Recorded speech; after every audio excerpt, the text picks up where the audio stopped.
Hey guys, it's Richard Lavick-Nass with IVG. I'm here with Blair Leggett, Chief Technical Officer of One More Story Games. How you doing? Good, thanks for having me out. Excellent. So why don't we just start off with give me a little bit of your history. So I am the Chief Technical Officer of One More Story Games. I've been in the games industry for about 17 years. I worked at Electronic Arts for 7 years, and I worked at Zynga down in the States for 2 years. And I've started my own adventure games authoring company for the past 4 years. Excellent. Can you tell me a little bit about that? Sure. Our company's called One More Story Games. And the idea behind that is we've created an authoring platform called Story Stylus, where anyone can go online and create their own adventure video games, upload their own media, and write and publish to the web and mobile devices.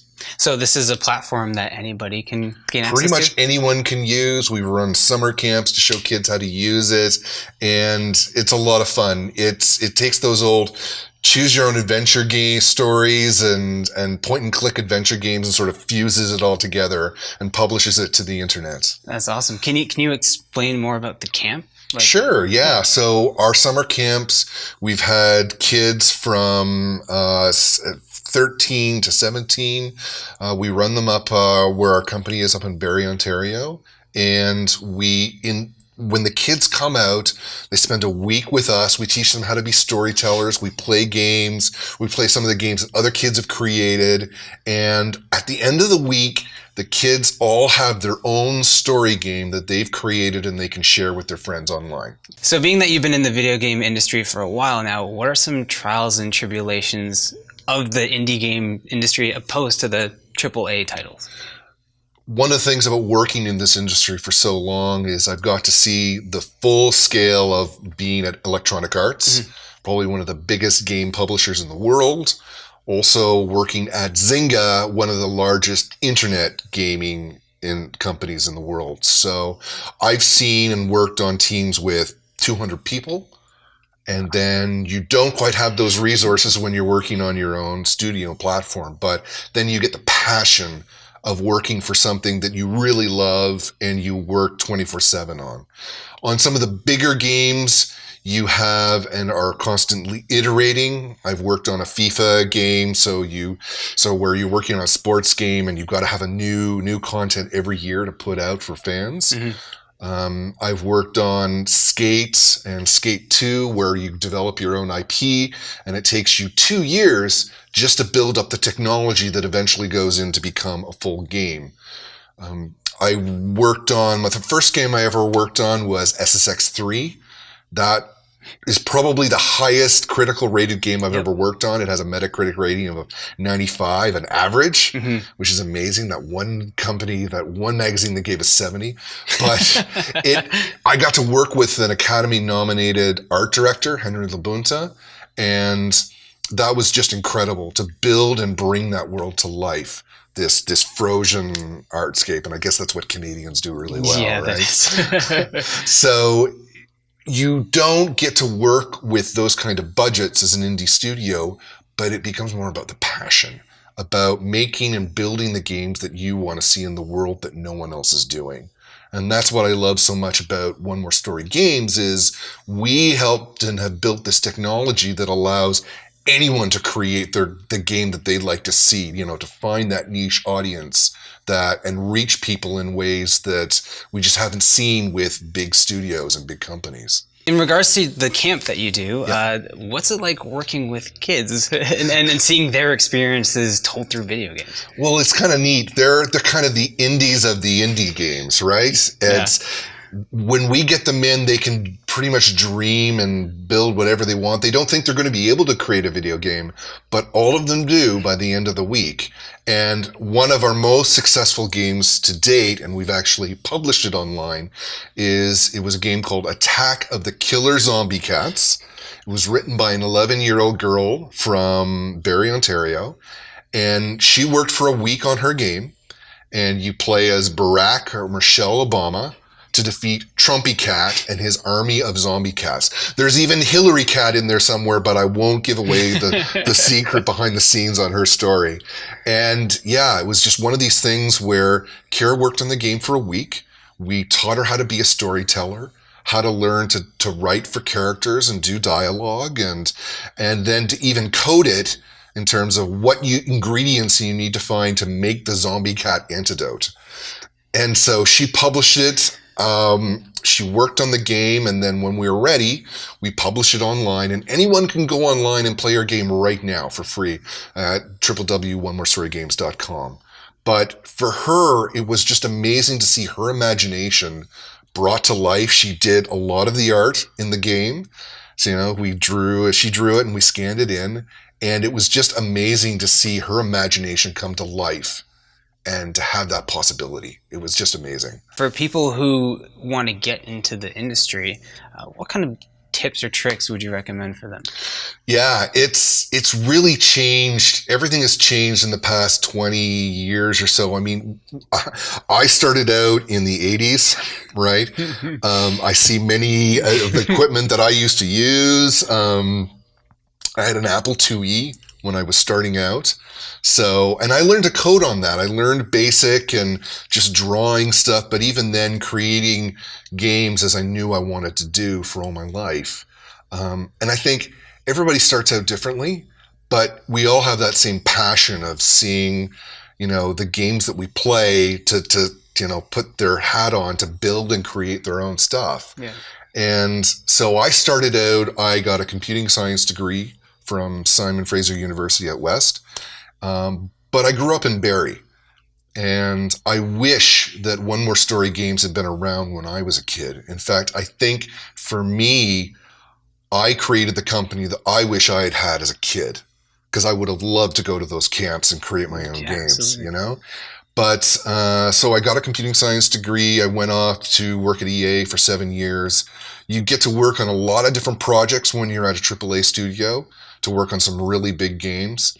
When you have that kind of money being thrown at a project, there's a lot riding on that, mm-hmm. and you really got to deliver, and that's where the crunch hours comes in. I have worked months straight trying to get a game out the door, but this is what you got to do in the industry, at least, because there's so many changes that are happening, and you just have to produce that digital content as fast as you can. So for me, a great way to start out, if you are an artist, or you work in sound, or you're coding or you're writing, find your own project. Find something that you love and then show other people. That is the scariest thing you'll ever have to do, is to get feedback from people who will sort of say, it sucks. But no, but that's what you learn from. And of course, what stops so many people when they're starting out is that, you don't know how to do it, but you learn. That's honing your craft, and you're not going to be great and brilliant at everything. But if you can start and create your own game, learn how the animation works, learn how the programming works, learn how the sound works, the video. You're putting together and building the things that you're going to love to do. And then you can carry that forward, whether you work at a big studio or do your own projects, your passion projects, or maybe you go off and work with some other people. That's I think the biggest thing I can say for anybody in this industry. And it's a great time because there's so many engines out there. Absolutely. Not just story stylists, but Unity and Unreal Editor and stuff like that. Learn what other people are doing. Learn and develop a critical eye as you are playing games, and figure out what works, what doesn't, and what would you do differently. Because I think the sooner that you can be your own author of your own content, your own creator, then I think you'll find the projects that work for you and will take you further in the industry. What about people that have no history in gaming at all, like any game development whatsoever, and they all of a sudden realize, I want to make video games. This is what I want to do. Yeah. So what kind of, warnings would you give them? Well, it's a lot of work, as anything else. Yeah. And you're not going to be good at it when you start out. Mm-hmm. But, there's so many level editors that are out there, to make your own Mario world. There's so many things that you could try just to get started. Just even see what works, what doesn't work. You know, Minecraft is a great tool these days for people to understand and learn about how some basic programming logic works. Hmm. But even then, if you just want to create your own monsters and build your own world, I mean, I know people who've built add-ons that have then taken them into the industry because you've got a portfolio then. Yeah. You've got something you can show people and show just how determined and excited you are. And that's the greatest start. I mean, just do something. You know, and then you've got the internet and YouTube to show people what you've done, you know, and you'll find an audience of people who care about and have those passions that you do. And then that only helps keep you going, right? Again, you'll have the critics too, but you know, that's just start and do something. And then don't worry about that. Just do it for you, do it for the love, and go out and try it. What's the passion that drives you from the AAA industry into the independent video game scene? Well, what's great about the independent game scene is that you get to find your own niche. You find an audience that isn't necessarily the mass audience. So, and that's fine. I think there's room for all of us to experiment and try things in the indie space that a big studio can't necessarily do with all of the budgets that they have, right? One of the things that I found working at big studios is they tend to fall into this shoot 'em up or blow 'em up and I love those kind of games. They're great. But I think our audience and players want a wide variety of games to choose from. It's not great if everything's a first-person shooter or, you know, real-time strategy. I mean, there should be room for us to try and experiment and build lots of other kinds of games. So for me, it hasn't been about the shoot-em-ups or the blow-em-ups. It's been about the storytelling and the creating and the create-em-ups almost. It's finding and creating these worlds and bringing them to life. And the characters that inhabit them and their dialogue and their story and maybe plot twists that you can't do in a 3D world that you might like to, but then you get to play on the power of the imagination of the player and to see these worlds come to life in a whole new way that you wouldn't see necessarily from a big studio.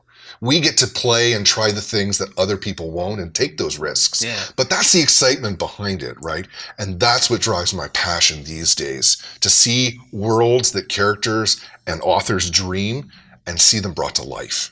Can you tell me a little bit about the authors of your content? Sure. So that's one of the great things about story stylists is that we want authors, writers, screenwriters, comic book writers. I mean, to have the chance to get into the interactive space, to be able to create content where there's a multiple of outcomes. So it's, when you think of a book just as a linear story, you can think of it as the game where they took all the best choices. But then what we find is when authors start using story stylists, they get to really play and invent and create in their world. They get to have a sandbox of their imagination of what their characters could do and to really play up with that and see where that content will go. And then you as the reader then get to experience, you know, the benefits of that. And really and truly for comic book authors, I mean, you get to be able to create content where you can deliver it sequentially and bring out, you know, bring your settings to life because you get to explore that world and bring it to life in whatever way you want. Now that you have your own independent game studio, what have you learned from the AAA industry that you can then apply to change or better your studio itself? Well, I think that's what it really comes down to is that culture. And I mean, it's great to have the resources of a AAA studio, but then you have to be very careful of the kind of games you build, and you're doing things at the very last minute because, like anything else, people are afraid to make choices that, you know, and those choices add up. That's where a lot of that crunch comes from in the industry. People think that you can have and change anything at the last minute, but there's an army of programmers and artists who have to work to be able to manifest those choices. So for us, finding that passion project and making those hard choices early on is what can make the difference between those long periods of crunch. Having been in Electronic Arts, having been at Zynga, where you go home at 4 in the morning and then are expected to get up at 9 the next day to carry on, it's not a life that's sustainable. And in fact, I think that's why a lot of people leave this industry, is because of the demands that are placed upon the workers within that industry. It's really trying to find the projects that you care about and to honor those projects, to make the hard choices, to come up with a plan, to stick to it, and then everybody then can go from that to carry it out and do the best job you can. But then go home at night and go home to your family. I mean, it's not rocket science, but we're trying to do the best we can with limited resources, whether we're at the AAA studio, or just indie. But you've got to be fair to your workers and to be fair to the people who are there living the dream to try to bring your dreams to life. And in the end, we all just want to make a great game, but we got to go home at night. So being that you've been with Zynga for 2 years, what do you think the freemium model has done to the video game industry? I think Zynga was the first to capitalize upon the freemium model, but this whole freemium model has completely changed the video games industry. Yeah.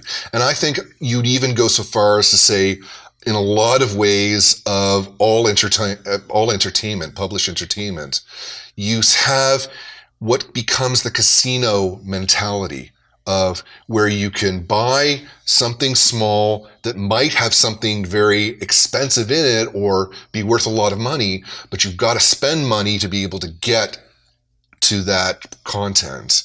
A lot of ways, Magic the Gathering took that and that built Wizards of the Coast, that then created this whole other collectible card game mentality. But within video games, it's insidious because you have this Skinner game mechanic where you get a player hooked from free content, but then you lure and suck a lot of money out of your audience. At One More Story Games, we don't want to have anyone regret purchasing content from us. We deliver content as you would an ebook, or, if you bought a comic book. Now, we'll sell you more comic books, but the content then is driving those sales. And they're all independent. You get a full story out of that and should be able to enjoy it. It's not, now spend $10 and you get the finale, right? Mm-hmm. And I never want to have it where you have to spend $5 to buy a cow or a Sherlock Holmes hat. You should be able to enjoy our content on any of the platforms that we release to, but I find the freemium model is absolutely insidious. I think there's great things behind it, but now you have people taking the casino mechanic and applying it to video games, and that's wrong.